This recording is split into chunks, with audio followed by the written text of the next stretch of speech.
অনেক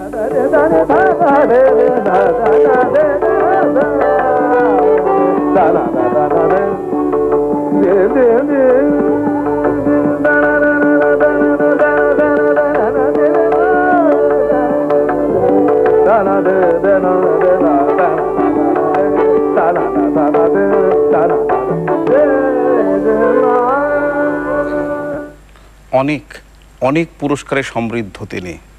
সাহিত্য আকাদেমি, ভোয়ালকা, আনন্দ, বঙ্কিম, তারাশঙ্কর, জীবনে অনেক পুরস্কার পেয়েছেন। বাংলা সাহিত্যের এমন কোনো দিক নেই যেখানে তিনি বিচরণ করেননি। নাটক, কাব্য, প্রবন্ধ, উপন্যাস, গল্প সব শাখাতেই তিনি সমান পারদর্শী। বলা যায় আধুনিক বাংলা সাহিত্যের প্রথম শ্রেণীর সমাজ সচেতন লেখক। বুঝতেই পারছেন কার কথা বলছি? হ্যাঁ, ঠিকই ধরেছেন, আমার পাশেই বসে আছেন দিব্যেন্দু পালিত। আমার জন্ম 1939 সালে 5 মার্চ। আমার বাবার নাম স্বর্গত বগলাচরণ পালিত, আমার মা স্বর্গত নিহারবালা পালিত। আমার জন্মকালে একটা চমকপ্রদ ঘটনা ঘটেছিল। আমি তো সেই ঘটনার কথাই আপনাকে জিজ্ঞেস করব, ঠিক কি ঘটেছিল? এটা আমার মার কাছে শোনা।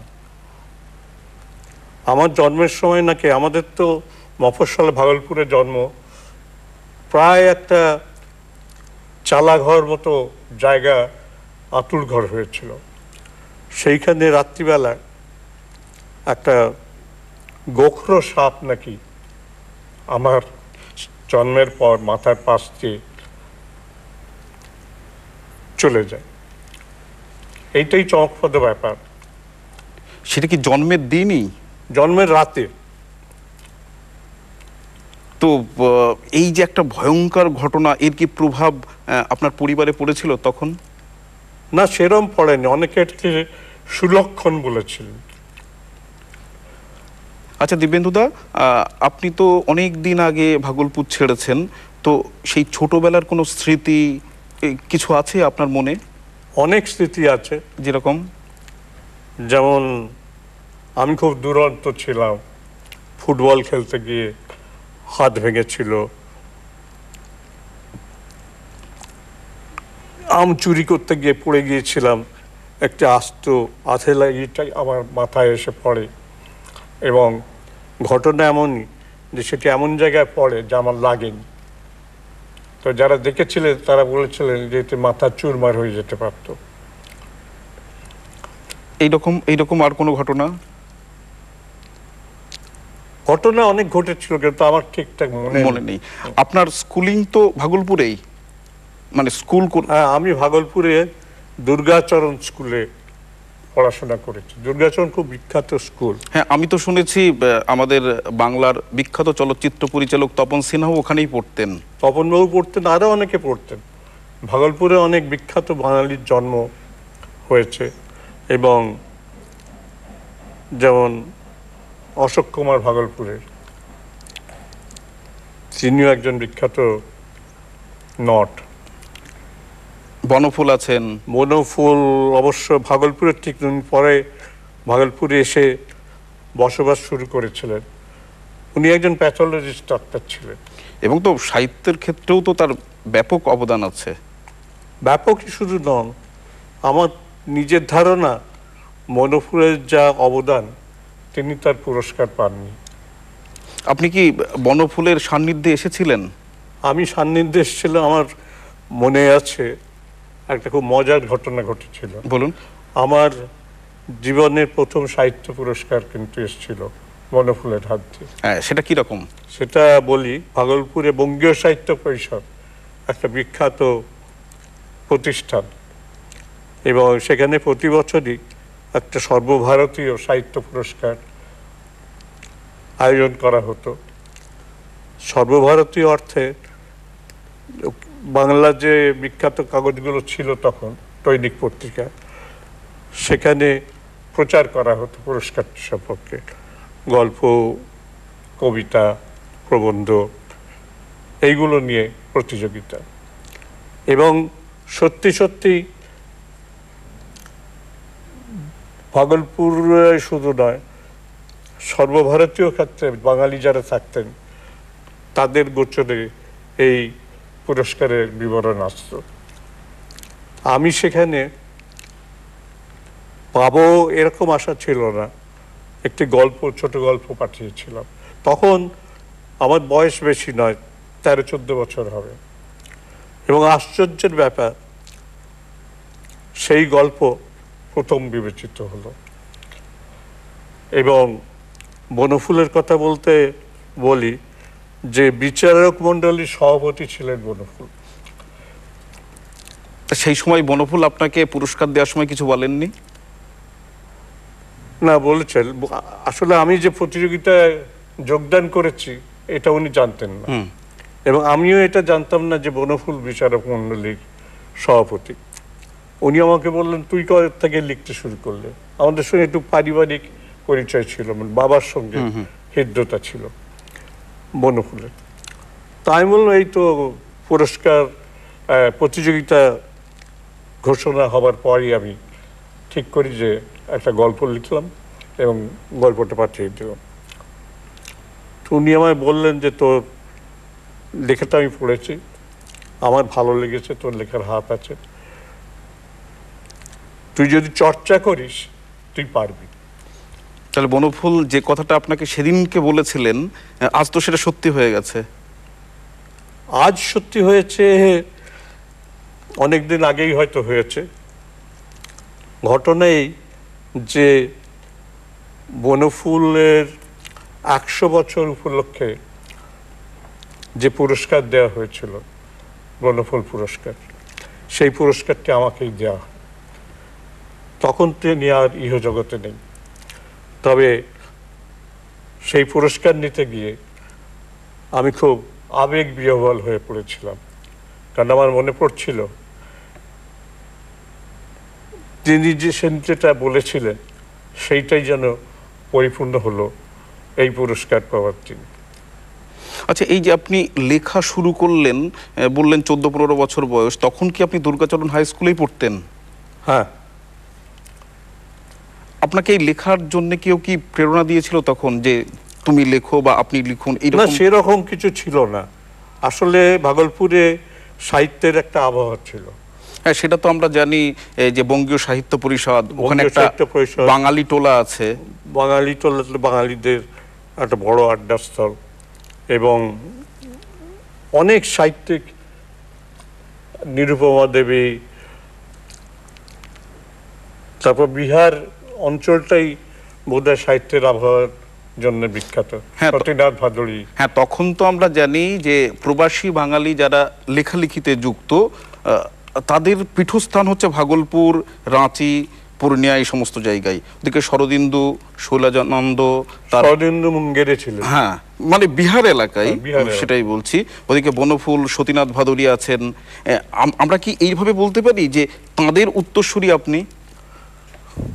দেখো, যে যেমন ইচ্ছে বলতে পারেন, কে কিভাবে নেবেন। তবে এটা ঠিকই যে ভাগলপুরের ঐতিহ্যে আমি মানুষ, এবং নিশ্চয়ই বঙ্গীয় সাহিত্য পরিষদ এবং অন্যান্য সাহিত্যিকদের ইতিহাস আমাকে লেখায় অনুপ্রাণিত করেছে। এই যে বড় হয়ে কি আপনি ভাগলপুরে গেছেন একাধিকবার? আমাদের তো না, সেটা তো বাড়ি ছিলই, তারপরে মোটামুটি গত 10 বছরের মধ্যে গেছেন? 10 বছর না হলেও 15 বছর আগে গেছি। ওখানে একটা সংবর্ধনা দেওয়া হয়েছিল আমাকে, হ্যাঁ, এবং আমি সেখানে গিয়েছিলাম। এগুলো খুব আবেগের ব্যাপার, আবেগ জাগিয়ে তোলে। এবং আমার মনে হয় প্রত্যেক মানুষেরই, যারা চর্চার ভিতর থাকেন, শিল্প চর্চার ভেতর, প্রত্যেক মানুষেরই এই ধরনের অভিজ্ঞতা আছে। ভাগলপুরে আমরা যদি একটু বাংলা সাহিত্যের ইতিহাস দেখি, তাহলে দেখব ওই ভাগলপুরে বসেই কিন্তু বিভূতিভূষণ তার শ্রেষ্ঠ উপন্যাস পথের পাঁচালী লিখছেন। হ্যাঁ, ওখানে বড়বাস সাহেব নামে একটা বাড়ি আছে, জমিদার বাড়ি, গঙ্গার কাছাকাছি। সেইখানে উনি জমিদারি সেরেস্তার নায়েব ছিলেন। বিভূতিবাবু, এবং ওখানে বসেই পথের পাঁচালী উপন্যাসটি লিখেছিলেন। মজার ব্যাপার হচ্ছে যে উপেন্দ্রনাথ গঙ্গোপাধ্যায় শরৎচন্দ্রের মামাহান মামা, তিনিও তখন ভাগলপুরে থাকেন এবং উনি বিচিত্রা পত্রিকার উনি সম্পাদনা করতেন। এবং পথের পাঁচালী এই উপন্যাসটি লিখে তার পাণ্ডুলিপি তিনি উপেনবাবুর বাড়ি দিয়ে আসেন, বাঙালি টলায় থাকতেন, সেখানে দিয়ে আসেন। এই হচ্ছে পথের পাঁচালীর ইতিহাস। না, তাছাড়া উপেন্দ্রনাথ বাবু তো প্রতি শনিবার বা বুধবার একটা সান্ধ্য বাসর বসাতেন সাহিত্যের। হ্যাঁ, সেরকম আমি শুনেছি, সেই সাহিত্যের আড্ডা ছিল। সেগুলো কি এখনো আছে বা না, ওখানকার? সেগুলো এখন আর নেই, এখন তো এরা কেউ নেই, জীবিত নেই। না, জীবিত নেই, কিন্তু তাদের ওখানকার যারা এখন বাঙালি আছেন তারা কি সেই ঐতিহ্যটাকে টিকিয়ে রাখছেন? এমনি প্রক্ষিপ্তভাবে কিছু সাহিত্য আলোচনার আসর বসে, চর্চাও চলে, কিন্তু আগেকার সেই আবহাওয়াটা নেই, একদম নেই। নেই। আমরা তো শরৎচন্দ্রের গল্প বা উপন্যাস যদি পড়ি তাহলে দেখব এই ভাগলপুরের সঙ্গে তার একটা যোগ রয়েছে, যেহেতু তার মামার বাড়ি তিনি একাধিকবার গেছেন। গঙ্গার পাড়, শ্রীকান্ত, রাজু পেরে, ইন্দ্রনাথ সবই তো মূলত ওই ভাগলপুর কেন্দ্রিক। এই ব্যাপারটাকে আপনি একটু কিভাবে বলবেন? আমরাও এসব জায়গায় গেছি, যেমন শ্রীকান্তর যে ঘোরাফেরা, শ্রীকান্তর বট গাছ, সেসব আমরা দেখেছি। তবে এগুলো তো সবই আমরা অনেক পরের মানুষ, আমরা যে প্রত্যক্ষভাবে দেখেছি তা নয়। তবে শরৎচন্দ্র, একটা কথায় মনে পড়ল, শরৎচন্দ্র যে স্কুলে পড়তেন, দুর্গাচরণ স্কুলের, আমি বলেছি আমি দুর্গাচরণ স্কুলে পড়েছি, সেই স্কুলে আমরাও পড়েছি, শরৎচন্দ্র পড়েছে। শরৎচন্দ্র দুর্গাচরণ স্কুলে পড়েছেন? শরৎচন্দ্র দুর্গাচরণ স্কুলে, এবং ওই স্কুলটা তো ওই এলাকার মধ্যে সবথেকে বিখ্যাত, তাই না? হ্যাঁ, দুর্গাচরণ স্কুল। এবং আমি সেই স্কুলে একজন ছাত্র ছিলাম, শরৎচন্দ্র ছিলেন, এটা ভাবতে তো খুব আনন্দ লাগে, গর্ব হয় সবচেয়ে বড় কথা। এবং অনেকেই পরবর্তীকালে এই ঘটনা স্মরণ করেছে। আপনি ভাগলপুর ছেড়ে কলকাতায় এলেন, সেটা কি শুধুমাত্র পড়াশোনার জন্যই? আমার বাবা হঠাৎ মারা যান, এবং বলা উচিত গ্রাসাচ্ছাদনের জন্য, কারণ তখন আমার একটা কিছু করা দরকার ছিল। আমি চলে আসি এবং অনেকেই পরামর্শ দেন, আর তখন আমি কিন্তু লেখালেখি শুরু করে দিয়েছি। এরকম একটা ধারণা ছিল যে কলকাতায় গেলে হয়তো লেখার ব্যাপারটা আরো সহজ হবে। হ্যাঁ, কারণ তো কলকাতাকে তো সবাই বলেন একটা সারা ভারতবর্ষে একটা সাংস্কৃতিক নগরী। সেই ব্যাপারটা বুঝেই আপনি কলকাতায় এলেন। খানিকটা তাই, এবং জীবিকার একটা প্রয়োজন ছিল, টুকটাক কাজও পেয়ে যাই। আমি তখন খুব দুরবস্থার মধ্যে ছিলাম। আমি কি এটা একটু বলবো? হ্যাঁ হ্যাঁ হ্যাঁ, আপনি কোথায়, মানে ভাগলপুর থেকে এখানে এসে কোথায় উঠেছিলেন? ভাগলপুর থেকে এখানে এসে আমার এক বন্ধু থাকতো হায়াত খান লেন, শিয়ালদার কাছে, মৃগেন তার নাম, মৃগেন ঘোষ। তা আমি তাকে বলেছিলাম যে আমি এরকম বাধ্য হয়ে কলকাতায় যাচ্ছি, তোমার ওখানে কি থাকা যাবে? হায়াত খান লেনে একটি মেয়ে শেষে থাকতো, সে বলেছিল যে তুমি এসো, 1-2 দিনের জন্য নিশ্চয়ই থাকা যাবে। তা আমি সেখানে তার সঙ্গে যোগাযোগ করি, এবং হায়াত খান লেনে তার সেই মেসে থাকি। সে আমাকে বলে দিয়েছিল পরিষ্কারই যে দেখো, তুমি এখানে খাওয়া দাওয়া করতে পারো, কিন্তু এখানে থাকা চলবে না, মেসের নিয়মে সেটা অসুবিধা। তাহলে আপনি থাকতেন কোথায় রাতে? আমি রাতে থাকতাম কাছেই শিয়ালদা স্টেশন। শিয়ালদা স্টেশনে রাত কাটাতেন? হ্যাঁ, সেখানে তখন রিফিউজিদের একটা বড় আড্ডা ছিল শিয়ালদা স্টেশন, রিফিউজি তো গিস গিস করছে। নর্থ স্টেশনে, শিয়ালদা নর্থ স্টেশনে টিকিট ঘরের সামনে একটা বড় বেঞ্চি ছিল। আমি এটা আবিষ্কার করেছিলাম যে বেঞ্চিটা প্রায় খালি থাকে। আমি সেখানে এসে সেই বেঞ্চিতে থাকতাম, রাত্রে শুতাম, এবং এভাবে অনেক দিন কাটিয়েছি। অনেক দিন মানে 15-16 দিন কাটিয়েছি। এই বিখ্যাত হবার পরে আপনার কি মনে হয়েছে আমি ওই শিয়ালদা স্টেশনের ওই বেঞ্চিটার কাছে যাই? হ্যাঁ হ্যাঁ, খুব মনে হয়েছে। গেছেন? আমি গেছি তো বটেই। সত্যি বলতে কি, ওখানে এক মহিলার কথা আমার মনে পড়ে, রিফিউজি মহিলা। মফস্বলের ছেলেদের সচরাচর পেটের খোল খুব বড় হয়, ভীষণ খিদে পায়। আর আমি খাবার তো তখন পাই না, কারণ তখন উপার্জন প্রায় নেই বললেই হয়। তা একদিন বসে বসে কাঁদছিলাম। তখন বয়স কত আপনার? তখন কত হবে, 17-18। তো হঠাৎ এক বৃদ্ধা একটা শাল পাতায় দুটো রুটি আর একটু ঝোল ঝোলে তরকারি এনে আমার সামনে দিলেন এবং বললেন যে, দেখে মনে হচ্ছে ভদ্রলোকের ছেলে, তুমি এটা খাও, খিদে পেয়েছে বলে কাঁদছ। তো তিনি চলে যান। আমি পরে তাকে অনেক খুঁজেছি, কারণ ওই পাশে হায়াত খান লেনে যেখানে থাকলাম সেখান থেকে শিয়ালদা স্টেশনটা খুব দূরে নয়। পারাপারের রাস্তায় ওই স্টেশন দিয়ে আমাকে যাতায়াত করতে হতো। কিন্তু তাকে আমি আর কখনো খুঁজে পাইনি। তিনি এসেছিলেন প্রায় দৈবাদেশ প্রাপ্ত হয়ে, তিনি হারিয়ে গেলেন। তার ছায়া কি আপনার কোনো গল্প বা উপন্যাসে এসেছে? প্রক্ষিপ্তভাবে এসেছে, কারণ এগুলো তো প্রত্যক্ষভাবে আসে না। এগুলো কয়েকটা বেদনা বোধের মধ্যে দিয়ে আসে। আপনার জীবনী পড়লে আমরা দেখি হাজরা কালীঘাটেও আপনি কিছুদিন কাটিয়েছেন, সেইটার একটা স্মৃতি না, সেটা তখন আমি মোটামুটি কলকাতায় পরিচিত হয়ে গেছি। লিখে অল্প কিছু উপার্জন হয়।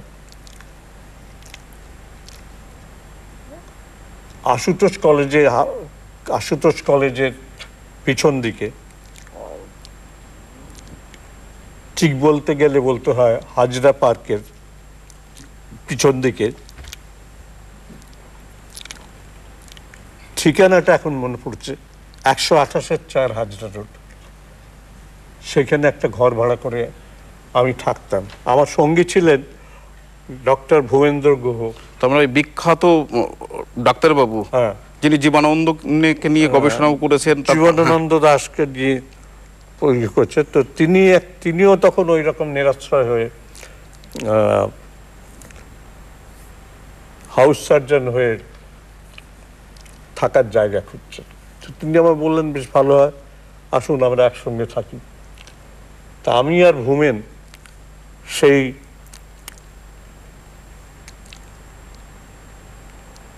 একতলা বাড়ির নিচের তলায় একটা ঘরে দুজনে থাকতেন। আসল ঘটনাটা হয়েছিল, ভুবনের সঙ্গে জীবনানন্দ দাশের বোন ভগ্নী সুচরিতা দাসের আগেই পরিচয় ছিল, এবং তিনি ভুবনকে খুব স্নেহ করতেন। ভুবনের হাতের লেখা খুব সুন্দর ছিল। জীবনানন্দ দাশের হাতের লেখা কিন্তু খুব খারাপ ছিল, দেখলে বিরক্তি হয়, এইরকম হাতের লেখা ছিল। সুচরিতা ভুবনকে ধরলেন জীবনানন্দর পাণ্ডুলিপি উদ্ধার করার জন্য, এবং পাণ্ডুলিপি উদ্ধার করার চারটিখানি কথা নয়, সেই পাণ্ডুলিপিগুলো পাঠোদ্ধার করা জন্য ভুবনের চেয়ে যোগ্য লোক বোধহয় ছিল না। তো ভুবন সেই বিখ্যাত পাণ্ডুলিপিগুলি রাত জেগে উদ্ধার করত। আমাকে মাঝে মাঝে বলতো, কি মশাই দেখবেন নাকি পড়ে? তাই আমি বললাম, বেশ তো কবিতা লিখছিলেন, আবার গদ্যে এলেন কেন?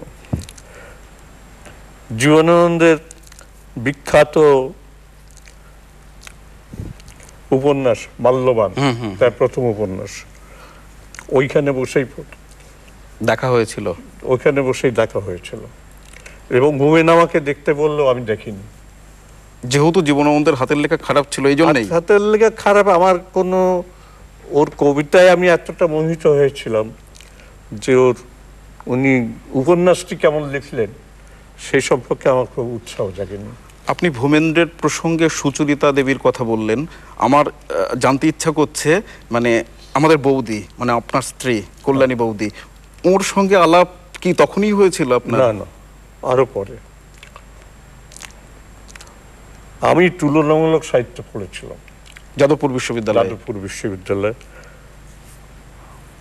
বুদ্ধদেব বসুর ছাত্র, এবং কল্যাণীর সঙ্গে তখনই পরিচয় হয়। আরো অনেকের সঙ্গে কলকাতায় এসে পরিচয় হয় ওই ওই ওই পর্বটাতেই। শুধু বুদ্ধদেব বসুই নয়, আমার মাস্টারমশাইদের, আমার শিক্ষক ভাগ্য খুব ভালো। মাস্টারমশাইদের মধ্যে আপনি বুদ্ধদেব বসুকে পেয়েছিলেন? পেয়েছিলেন সুধীন্দ্রনাথ দত্ত, ডেভিড ম্যাকাচিয়ান, নরেন্দ্রনাথ ভট্টাচার্য, এইসব বিখ্যাত অধ্যাপক, অলোকরঞ্জন দাশগুপ্ত। আপনি যে বুদ্ধদেব বাবুর কাছে যেতেন, সেটা কি শুধুমাত্র পড়ার সূত্রেই, নাকি তার যে তখন পত্রিকা ছিল সেই পত্রিকায় কবিতা ছাপানোর জন্য? কবিতা পত্রিকায় আমি বলিনি এখানে যে আমি যে সময় গল্প লিখতে শুরু করেছি সেই সময় কবিতা লেখাও শুরু করেছি একই সময়। এবং ভাগলপুর থেকে ডাকে কবিতা পাঠাতাম কবিতা পত্রিকায়। তার মানে নামের সূত্র ধরে বুদ্ধদেব বাবু আগে থেকেই আপনাকে চিনতেন? হ্যাঁ। তারপরে তো আপনি, একটা মজার ব্যাপার হয়েছিল, আমি কলকাতায় এসে বুদ্ধদেব বসুর সঙ্গে দেখা করি, 202 রাজবিহারী এভিনিউ, একটি বিখ্যাত ঠিকানা। উনি আমাকে দেখে বললেন যে তোমার নামটা আমার খুব চেনা চেনা লাগছে, তুমি কি কবিতা পত্রিকায় লেখো? আমি বললাম না স্যার, আসলে আমি কবিতা পত্রিকার গ্রাহক, আমি ভাগলপুর থেকে আসছি, এবং কাগজটি আপনি পাঠান, ঠিকানা নিজের হাতে লিখে। বুদ্ধদেববাবু কিন্তু নিজে হাতে গ্রাহকদের কাগজ পাঠাতেন। বললেন তাই হবে। তারপরে আমার কবিতা পাঠালাম, ডাকে পাঠানো, 3টে কবিতা পাঠিয়েছিল, সে ছাপা হলো, এবং সেই সূত্রেই আপনার সঙ্গে ওনার নামে পরিচিতি হয়ে গেল, তাই তো? নামের পরিচিতি, লেখাও ছাপতে শুরু করলেন। আমি গিয়েছিলাম লেখা ছাপা হওয়ার পর, যে উনি ছেপেছেন যখন নিশ্চয়ই ভালো লেগেছে। ঠিক ঠিক কেমন লেগেছে আমার দাদা হবে তো? শুনতে গেছিলেন? হ্যাঁ, শুনতে গিয়েছি। উনি বললেন যে ভালো না হলে ছাপবো কেন, কিন্তু তোমার কবিতায় বড্ড বেশি যৌনতা, সেটা আমি বুঝতে পারলাম না কেন। যাক, এইভাবেই আপনি বুদ্ধদেব বাবুর সঙ্গে ঘনিষ্ঠ হয়েছিলেন। আমরা দিব্যেন্দু বাবুর জীবন যদি দেখি তাহলে দেখতে পারবো সুদূর বিহারের ভাগলপুর থেকে তিনি এসেছিলেন কলকাতায় যাদবপুর বিশ্ববিদ্যালয়ে পড়াশোনা করতে, ভর্তিও হয়েছিলেন সেখানে। কিন্তু তার মনের মধ্যে ছিল তীব্র সাহিত্যবোধ, স্বপ্ন ছিল বড় লেখক হওয়ার। কিন্তু আর্থিক কষ্ট, অনিশ্চিত জীবন তার সাহিত্য রচনায় কখনো বাধা হয়ে দাঁড়ায়নি। তিনি জীবনকে দেখেছেন মাইক্রোস্কোপের মাধ্যমে, তিনি সমাজকে দেখেছেন গভীর জীবন দৃষ্টি দিয়ে। তাই তার লেখায় বারবার ফুটে উঠেছে মানুষের কথা, জীবনের কথা, হৃদয়ের কথা। দিব্যেন্দুদা, আপনি আমাদের সঙ্গে থাকলেন, কলকাতা দূরদর্শনের পক্ষ থেকে আপনাকে আন্তরিক ধন্যবাদ। ধন্যবাদ ভাই।